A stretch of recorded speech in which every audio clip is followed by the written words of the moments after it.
नमस्ते दोस्तों, welcome to the channel. Demon Slayer Infinity Castle movie देखी मैंने and man what a movie. क्या ही ग्रैंड विजुअल्स देखने को मिलते हैं। डीमन स्लेयर मैंने कभी स्टोरी के लिए देखी ही नहीं, मुझे स्टोरी उतनी ज्यादा इसकी पसंद भी नहीं है, लेकिन इसके विजुअल्स एक पीस ऑफ आर्ट कहना इनको बुरा नहीं होगा। एंड ये पीस ऑफ आर्ट हमको बड़े थिएटर में बड़ी स्क्रीन में देखने को मिलता है। सोचो कितना ज्यादा मजा आता है। प्लस जो हाइप मूवमेंट्स थे सोने पे सुहागा। टाइम ज्यादा वेस्ट नहीं करते हैं एंड जल्दी से इसकी एंडिंग पे बात करते हैं। तो Demon Slayer Infinity Castle movie में जनरली हमको 3 फाइट्स पे मेजर फोकस किया जाता है। Shinobu versus Doma, Tanjiro and Giyu versus Akaza and Zenitsu versus Kaigaku. First fight insect Hashira Shinobu versus upper moon rank 2 Doma के बीच में होती है, जहां स्टार्टिंग से ही हमको क्लियरली पावर डिफरेंस पता चल जाता है, जहां दोनों के बीच में पावर डिफरेंस बहुत है। बहुत से मेरा मतलब है बहुत। ये जानते हुए भी कि शिनोबु डोमा को हरा नहीं सकती, वो अपना 100% देती है।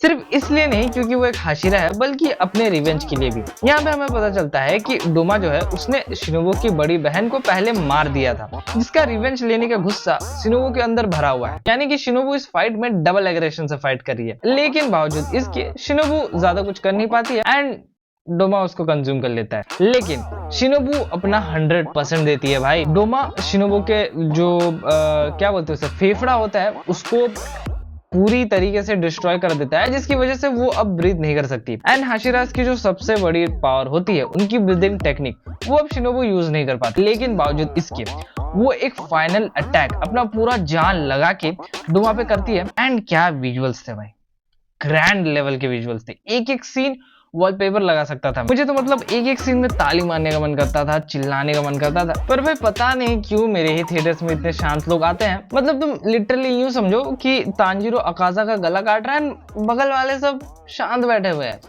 भाई ये लोग पता है वो लोग होते हैं ना जो कि मतलब इंस्टाग्राम रील से या ट्रेंडी सेक्शन देख के आ जाते हैं कि हाँ मैंने देख लिया मूवी, आगे बढ़ते हैं। तो यहाँ पे शिनोबु अपना 100% देने के बाद भी वो यहाँ पे हार जाती है एंड ये कुत्ते का बच्चा उसको ऑब्जॉर्व कर लेता है। नेक्स्ट फाइट होती है Zenitsu versus Kaigaku and oh boy क्या फाइट थी भाई। मैं पता है मूवी बस इस फाइट सीन को देखने के लिए ही गया था। तो यहाँ पे हम लोग को बैक स्टोरी पता चलती है जेनित्सु एंड काइगाकू की, जहाँ पे हमें पता चलता है कि दोनों एक ही हाशिरा के अंदर ट्रेनिंग करते थे, जो कि प्रीवियस थंडर हाशिरा थे। यहाँ पे होता क्या है कि जेनित्सु जो है वो फर्स्ट फॉर्म के अलावा कोई और थंडर ब्रीदिंग फॉर्म नहीं सीख पाता एंड काइगाकू के साथ बिल्कुल ऑपोजिट होता है, जहाँ पे वो पहले वाला टेक्निक छोड़ के बाकी सारी थंडर ब्रीदिंग टेक्निक सीख जाता है। काइगाकू को लगता था कि जो फॉर्मर थंडर हाशिरा है उसी को अपना सक्सेसर बनाएंगे, बट वो यहाँ पे जेनित्सु को अपना सक्सेसर चुनते हैं, जिसकी वजह से काइगाकू को बहुत ज्यादा गुस्सा आता है।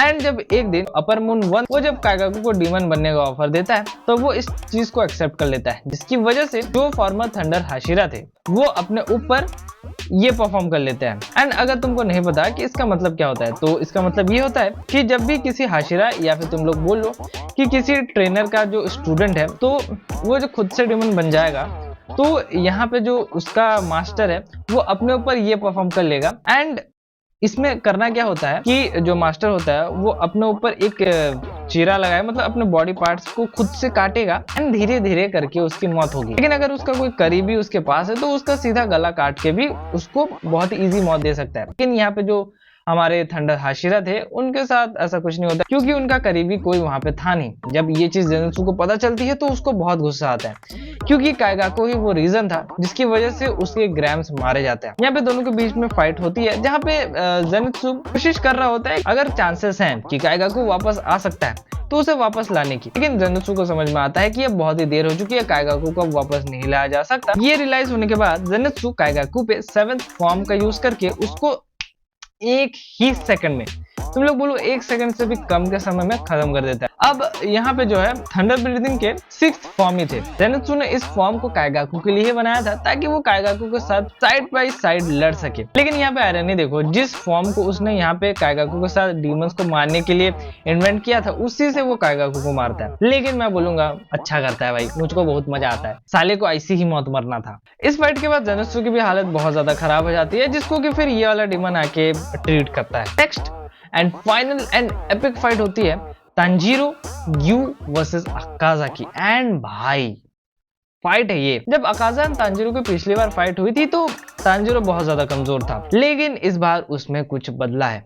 अकाजा भी ये चीज नोटिस करता है एंड एक्नॉलेज करता है कि तांजीरो पिछले बार से काफी ज्यादा पावरफुल हो चुका है, लेकिन इतना भी ज्यादा पावरफुल नहीं हुआ है कि वो अपर रैंक 3 के सामने टिक पाए। जैसे जैसे फाइट आगे बढ़ती है, तांजीरो स्टार्टिंग में तो सारे अटैक्स को डॉज कर रहा था एंड अकाजा पे अच्छा खासा डैमेज भी पहुंचा रहा था, लेकिन एक टाइम पे आके अकाजा तांजीरो को ओवरपावर करने लगता है, जिसकी मदद करने के लिए ग्यू बीच में इंटरफेयर करता है। यहाँ पे ग्यू अपना डीमन स्लेयर मार्क भी अनलॉक कर लेता है एंड भाई जैसे ही ग्यू अपना डीमन स्लेयर मार्क अनलॉक करता है, the animation, the battle, the environment, everything goes crazy. Giyu अपनी पूरी जान लगा देता है एंड वो अकाजा का हर एक अटैक डिफ्लेक्ट करता है, इनफैक्ट उसको बहुत ही ज्यादा घायल कर देता है। लेकिन अकाजा के पास चीट कोड था, वो इंस्टेंटली रिजेनरेट हो जा रहा था। यहाँ पे मैं बोलना चाहूंगा कि अगर Akaza and Giyu as a normal human लड़ते तो भाई ग्यू डेफिनेटली अकाजा को वन शॉट कर देता। अकाजा यहाँ पे इसीलिए टिका हुआ है कि वो पावरफुल तो है, वो अलग बात है, लेकिन उसका रीजनरेशन कमाल का है, इसीलिए वो बिना किसी डरे हुए, बिना अटैक्स को डॉज किए हुए फाइट कर पा रहा है। ग्यू के ऊपर एक जिम्मेदारी है कि उसको ना ही सिर्फ अकाजा को हैवी ब्लो देना है, बल्कि उसके हैवी अटैक्स को भी डॉज करना है। यहाँ पे ग्यू एंड अकाजा की फाइट तांजीरो पीछे खड़े होकर देख रहा था एंड सोच रहा था कि ग्यू की मदद करने के लिए वो जाएगा, लेकिन भाई वो दोनों इतनी ज्यादा तेजी से फाइट कर रहे थे कि तांजीरो को समझ में नहीं आ रहा था कि वो कहां से अटैक करे, क्योंकि तांजीरो को ऐसा लग रहा था कि वो अगर दोनों के बीच में घुसा तो ग्यू की सिर्फ प्रॉब्लम से बढ़ेंगी और कुछ नहीं, तांजीरो सिर्फ एक बर्डन की तरह रहेगा। तांजीरो को यहाँ पे अपने फादर की बात याद आती है एंड उसे सी थ्रू वर्ल्ड के बारे में पता चलता है। तांजीरो ने इससे पहले इस चीज को खाली सुना था लेकिन कभी एक्सपीरियंस नहीं किया था, लेकिन जब अकाजा उस पे एक फेटल ब्लो करने वाला था, सिर्फ फ्रैक्शन ऑफ सेकंड्स के लिए उसे ये चीज महसूस हुई थी, जिस चीज को वो जब फिर से कॉन्सेंट्रेट करता है तो इस बार वो सी थ्रू वर्ल्ड, जिसको कि मूवी में ट्रांसपेरेंट वर्ल्ड भी बोला गया है, उसको एक्सेस कर पाता है। एंड भाई जैसे ही तांजीरो इस चीज को एक्सेस करता है, उसकी जो ब्लड लस्ट है कंप्लीटली चली जाती है, उसका जो प्रेजेंस एकदम गायब हो जाता है, वो एकदम काम हो जाता है। हम लोग यूं बोल लो कि वो एक तरीके से लाइफलेस हो जाता है, जिसे कि अकाजा भी सेंस नहीं कर पा रहा होता है। यहाँ पे अकाजा के पास एक कंपास था, तुम लोग बोल लो कि एक तरीके का डेंजर डिटेक्शन तुम लोग बोल सकते हो, एक तरीके का स्पाइडर सेंस, मतलब डेंजर सेंस बोल लो तुम लोग, जो कि उसको उस पर कोई भी अटैक करता है तो पहले ही उसको वार्न कर देता है, जिस वजह से अकाजा तांजीरो एंड ग्यू के सारे अटैक्स को डॉज कर पा रहा था। अगर डॉज नहीं कर पा रहा था तो उन पे रिएक्ट कर पा रहा था, लेकिन अब क्योंकि तांजीरो ने सी थ्रू वर्ल्ड को अनलॉक कर लिया है, जिसकी वजह से वो अकाजा के बॉडी के हर एक छोटे से छोटे मूवमेंट को देख पा रहा है। तांजीरो इसी ट्रांसपेरेंट वर्ल्ड की मदद से अकाजा का जो गर्दन होता है एक ही अटैक में उड़ा देता है। यहाँ पे हम लोग को लगता है कि सब कुछ फाइनली खत्म, लेकिन ट्विस्ट अभी भी बाकी था। अकाजा का सर इवेपोरेट हो चुका था, लेकिन धड़ अभी भी जिंदा था एंड तांजीरो एंड ग्यू पे अटैक करने के लिए रेडी था। यहाँ पे जो अकाजा की स्ट्रॉन्गेस्ट बनने की जो कामना है, उसे उसके मौत पे भी विजय दिला देती है। काफी ज्यादा हैवी लाइन बोल दी ना मैंने। अकाजा यहाँ पे दोनों को खत्म ही करने वाला था, बट तभी उसको पीछे से कोई रोक लेता है एंड यहाँ पे हमको अकाजा का फ्लैशबैक पता चलता है। अकाजा की बैक स्टोरी में पता चलता है कि जो अकाजा के फादर थे वो काफी ज्यादा सिक रहा करते थे, इसकी वजह से अकाजा अपने फादर के जो मेडिकल बिल्स होते हैं उनको पे करने के लिए चोरी किया करता था एंड जब वो चोरी करते हुए पकड़ा जाता तो लोग उसको बहुत ज्यादा पिटते, लेकिन अकाजा को इन पिटाइयों का कुछ ज्यादा फर्क नहीं पड़ता था, क्योंकि उसका प्राइमरी मोटिव था अपने फादर को किसी भी तरीके से ठीक करना एंड उनके मेडिसिन के लिए पैसे इकट्ठा करना। लेकिन होता क्या है कि अकाजा जैसे ही अपने घर पहुंचता है वो देखता है कि फादर ने अपने आप को खत्म कर लिया है, क्योंकि वो चाहते थे कि अकाजा उनके लिए कोई चोरी चकारी ना करे एंड एक फ्री लाइफ जिए। यहाँ पे अकाजा को एक डोजो का मास्टर अडॉप्ट कर लेता है, जिसकी की एक बेटी होती है जो कि बहुत ज्यादा बीमार रहती है। अकाजा यहाँ पे उसकी बेटी का देखभाल करता एंड टाइम मिलता तो वो उस मास्टर से ट्रेनिंग लिया करता। देखते देखते साल बीतने लगते हैं, अकाजा उस लड़की का ख्याल रखने लगता है एंड वो लड़की भी ठीक होने लगती है एंड एक टाइम आके जो डोजो का मास्टर था वो अकाजा को बोलता है कि उसकी बेटी अकाजा को पसंद करती है एंड वो भी चाहता है कि अकाजा अब इस डोजो को आगे संभाले। इसलिए अब अकाजा के लाइफ में कुछ अच्छा हो रहा था, पर भाई अकाजा की लाइफ में बहुत गलत चीज होती है।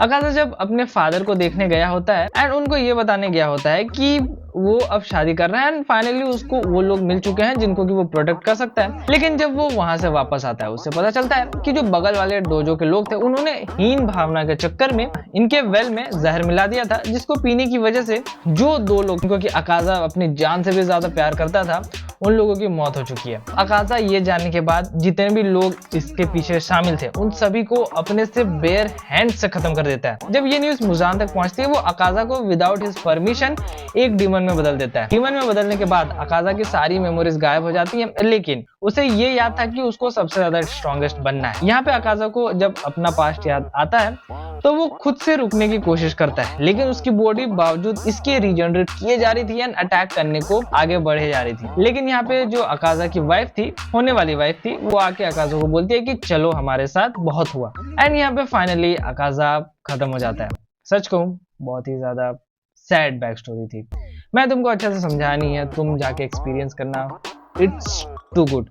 थोड़ा तुमको लेंथी फील हो सकता है लेकिन भाई इट्स वर्थ इट। एंड इसी के साथ फाइनली अकाजा का डी एंड हो जाता है। यहाँ पे तांजीरो एंड ग्यू ने फाइनली अकाजा को हरा दिया एंड इसी के साथ ये मूवी खत्म हो जाती है। लेकिन मेरा वीडियो अभी तक खत्म नहीं हुआ। यहाँ पे हम लोग बात करते हैं मूवी के बारे में एंड मेरे थिएटरिकल एक्सपीरियंस के बारे में। पहली बात तो भाई अगर तुम ये मूवी देखने जा रहे हो तो पिछले चारों सीजन्स को देख लेना, या फिर तुमको पता होना चाहिए कि डीमन स्लेयर क्या चीज है एंड इसके अंदर में होती क्या क्या चीजें हैं, ताकि जब वो एपिक वाले मोमेंट्स आए तो तुम हाइप हो सको, तुम तालियां बजा सको, तुम चिल्ला सको।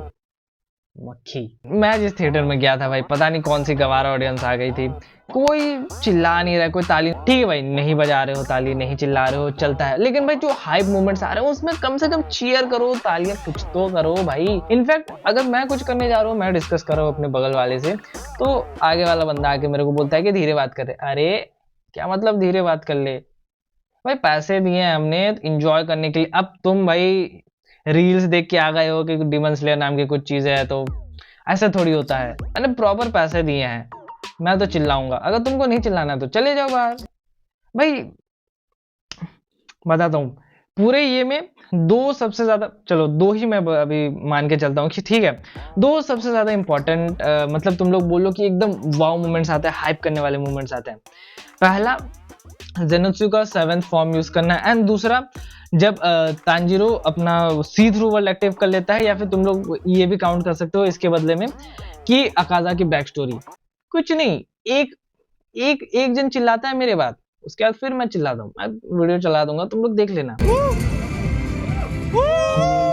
मतलब मैं बोलूंगा अगर तुमको इसको अच्छे से एक्सपीरियंस करना है तो ऐसे थिएटर में जाना या फिर ऐसे ऑडियंस के साथ बैठना जो कि समझती हो कि डीमन स्लेयर क्या है, या फिर स्टोरी उनको पता हो, ताकि उन हाइप मोमेंट्स में तुम भी हाइप हो पाओ, तुम बात कर पाओ।